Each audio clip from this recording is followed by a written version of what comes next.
talking about the first trimester. The first trimester can be such an exciting time, but it can also be a draining time.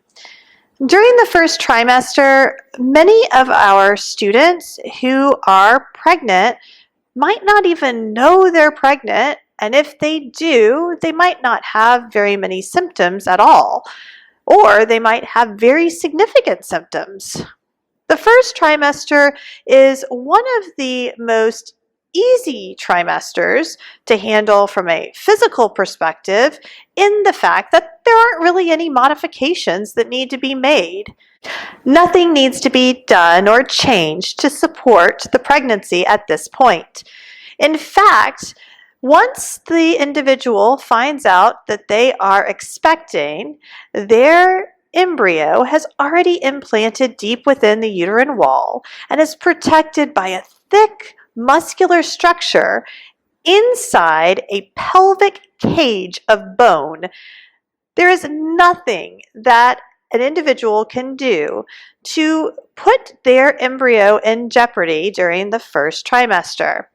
If the pregnancy is viable, the pregnancy will go to term regardless of what activities are done during the first trimester.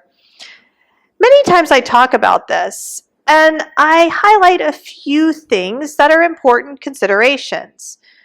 We have many children born addicted to drugs or alcohol. This is typically a result of the mother doing drugs and alcohol throughout her pregnancy.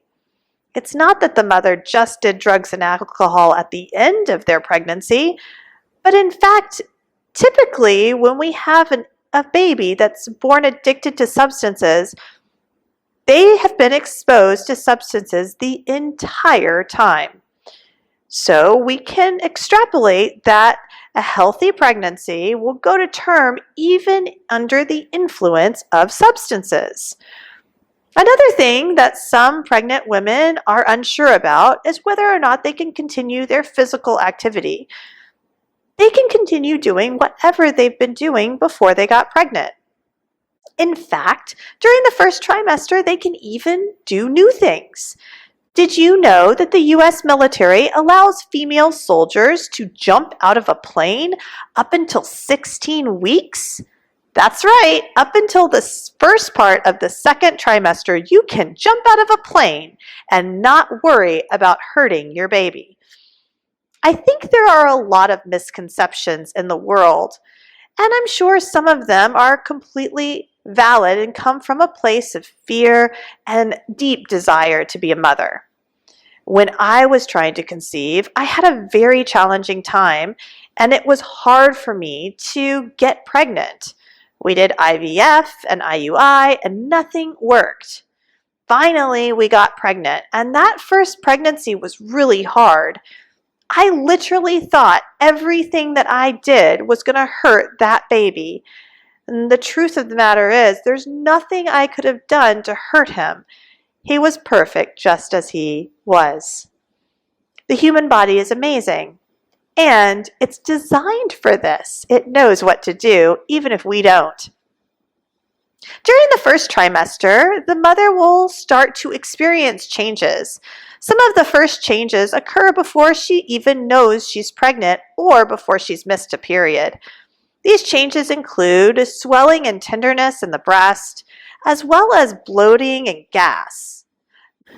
It's not uncommon for expectant mothers to find themselves nauseated during their first trimester.